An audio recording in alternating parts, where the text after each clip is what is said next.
এর চেয়ে বড় ফিতনা আসেনি, আসবেও না। দাজ্জালের ফিতনা। সে তার এক চোখ থাকবে, আরেক চোখ এরকম বন্ধ থাকবে, এখানে লেখা থাকবে কাফারা।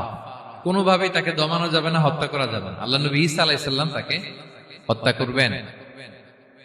তো যে ব্যক্তি সূরা কাহাফ তেলাওয়াত করবে, সূরা কাহাফের প্রথম 10 আয়াত বিশেষ করে মুখস্থ রাখবে, আল্লাহ তাআলা উসিমা মিন ফিতনাতিদ দাজ্জাল, দাজ্জালের ফিতনা থেকে তাকে বাঁচাবেন।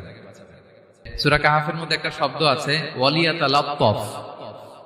যারা কোরআন পড়েছেন দেখে থাকবেন, না দেখলে আজকে বাসায় যে দেখবেন, একটা শব্দ আছে ওয়ালিয়াতালাত্তাফ। দেখবেন কোরআনের মধ্যে এই শব্দটা বোল্ড করা, মোটা কালি দিয়ে লেখা, bold.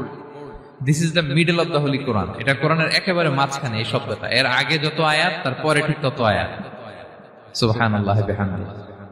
This is the middle of the holy Quran, এবং এটা সূরা কাহাফের মধ্যে আছে ওয়ালিয়াতালাত্তাফ শব্দটা আপনারা দেখবেন। এবং এই সূরাটা